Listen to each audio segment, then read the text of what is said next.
There's a kind of loneliness that's hard to put into words. Not the loneliness of being alone, but the loneliness of watching someone you love suffer and not being able to do a single thing about it. That's exactly what Prophet Ibrahim, peace be upon him, was living with. Picture this, an old man, his hair gone white from years of hardship and struggle, who'd spent his entire life calling people to truth. He'd stood up to a tyrant king. He'd been thrown into a blazing fire. He'd walked away from his homeland, his people, everything familiar to him, all for the sake of obeying Allah. And yet, through all of that, there was one wound he carried deeper than the rest. He didn't have a child.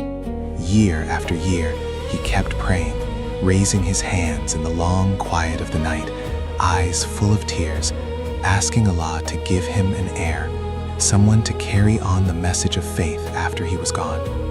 Rabbi habli minas salihin. My Lord, grant me a child among the righteous. QS As-Safat 100. And Allah answered. Ismail was born, the answer to decades of prayers that never gave up. Ibrahim held that tiny baby, kissed his forehead, and marveled at those little fingers curling around his own. And right there, without even realizing it, Allah had already begun preparing him for the biggest test of his life. Left behind in a lifeless valley. The command came without warning, no explanation, no reason given, just the command and faith. Allah told Ibrahim to take his wife Hajar and their infant son Ismail to a valley deep in the Arabian desert. And not just any valley, a dry, empty, brutal place. No water, no plants, no people for miles, just black rock baking under the sun and sand shifting in the wind like a whisper of death. That place, it was Makkah, before it became the most sacred city on earth. Ibrahim left them there with a handful of dates and a small skin of water, barely enough for a day. Then he turned and began to walk away. Hajar called out to him, not out of panic, but because she needed to know something far more important than fear. Ibrahim, did Allah tell you to do this to us? He stopped. His chest felt like it was caving in. He didn't turn around because if he saw her face, if he saw his baby boy, he wasn't sure his legs would ever move again. In nothing more than a whisper, he said, yes. One word, but for Hajar, that one word was everything. The tension in her face softened, the tears in her eyes gave way to a stillness, the kind of deep, unshakable calm that only comes from a faith that's already been tested and survived. Hajar, with complete trust. Then Allah will not abandon us. Ibrahim walked until he was sure she couldn't see him anymore. Then he stopped, turned back toward that valley, and, for the first time in a life full of hardships, broke down completely. He raised his hands to the sky and poured out the most heartbreaking prayer any father has ever prayed. That prayer was answered. Zamzam sprang from the earth, tribes came, and a civilization grew from that lifeless valley. But the story wasn't over yet. The dream that shattered everything. Ismail grew into a strong, handsome young man with incredible character. For Ibrahim, who was now very old, watching his son was like seeing every single one of his prayers come true. And then came that night. It seemed like any ordinary night, stars out, a light breeze. Ibrahim closed his eyes to rest, and in his sleep came a dream that changed everything. Not a hazy, forgettable dream. This was a prophet's dream, vivid, clear, real, a revolution. In it, Ibrahim was slaughtering his own son. He woke up drenched in sweat, heart pounding. As a prophet, he knew the dreams of prophets are divine revelation. This was no coincidence. This was a command from Allah. Think about it for a second. If tonight Allah asked you to give up the thing you love most in this world, could your heart honestly say, "Okay, Allah, it's yours"? Ibrahim didn't sleep again that night. He prayed, he wept, he prayed again. By the time morning came, he had made his decision. He would obey Allah, no matter what it cost him. A conversation that broke the sky.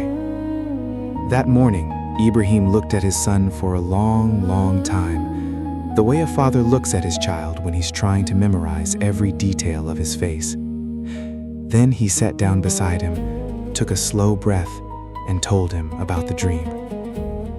Ismail listened, silent. No panic, no tears, and his answer, his answer was so simple and yet so deep, no words could fully do it justice. Ya abati if'al ma tu'maru, satajiduni insha'Allahu minas sabirin. Father, do what you've been commanded to do. If Allah wills, you'll find me among the patient ones. QS As-Safat 102. Ibrahim held his son for a long time. Then Ismail spoke again, calmly, with a maturity way beyond his years.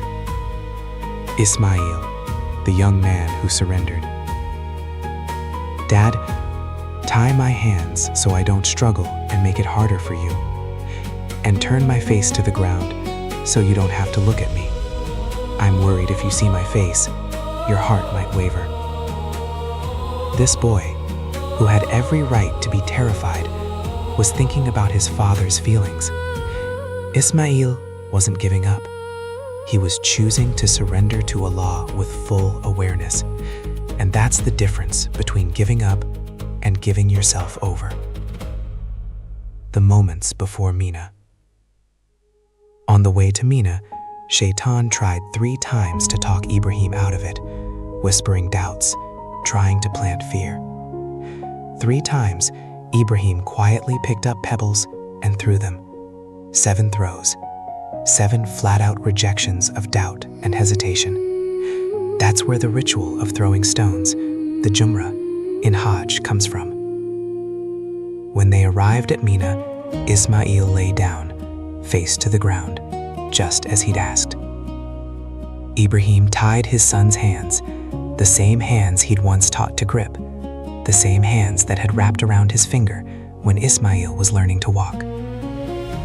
Ibrahim picked up the knife. His hands were trembling, not from weakness, but because he was a father. Tears rolled down his face and dropped into the sand of Mina. He raised the blade. He said the name of Allah, and he brought it down. In the heavens, the angels stopped mid-flight. The entire universe went silent. Even the wind stopped blowing, waiting. When Allah said, "That's enough." The knife didn't touch Ismail. Not because Ibrahim hesitated, he had given everything he had. The thing is, Allah never actually wanted Ismail's blood. What Allah wanted to see was what was inside Ibrahim's heart. And Ibrahim had shown it in every tear, in every heavy step toward Mina, in trembling hands that still moved forward out of obedience. Suddenly, a voice rang out through the sky, the voice of Angel Jibril, echoing between the rocks of Mina. Ya Ibrahim, qad saddaqta ar-ru'ya, inna kadhalika najzi al-muhsinin. QS, As-Safat, 104 to 105. And just like that, a large ram appeared, as if brought down straight from heaven to take Ismail's place. Ibrahim dropped the knife. He untied his son's hands. For a moment, the two of them just looked at each other, faces wet, hearts shattered and overflowing at the same time, with a gratitude that had no name. This time when they embraced, it wasn't a goodbye hug. It was a hug of victory. Faith had won, and nothing would ever be the same. A legacy that reaches all the way to us. That day, the 10th of Dhul Hijjah, was immortalized by Allah as Eid al-Adha, the day when Muslims all over the world, from Morocco to Indonesia, sacrifice animals as a living reminder of this incredible story. But Eid al-Adha was never just about blood and meat. Eid al-Adha is about a question Allah asks every single soul. Are you willing to give up what you love most for the sake of your love for me? For us, our Ismail probably isn't a person. Maybe it's the pride we hold on to when we owe someone an apology, the time we keep for ourselves when it should be spent in worship, the ego we nurse when truth is asking us to bow our heads. What's your Ismail today? Neither the meat nor the blood of your sacrifice reaches Allah, but your sincerity and your God consciousness surely does. QS Al-Hajj 37. And every time we hear the takbir ring out on the morning of Eid, Allahu Akbar, Allahu Akbar, Allahu Akbar, may we remember, those aren't just words, that's a declaration that Allah is greater than everything we've ever loved in this world. Somewhere in Mina, on the same ground where Ibrahim once raised a trembling knife with a steady heart, millions of Hajj pilgrims stand every single year. Remembering, reflecting, asking themselves the same question Allah once asked Ibrahim thousands of years ago. May we be among those who can answer it with sincerity and with courage.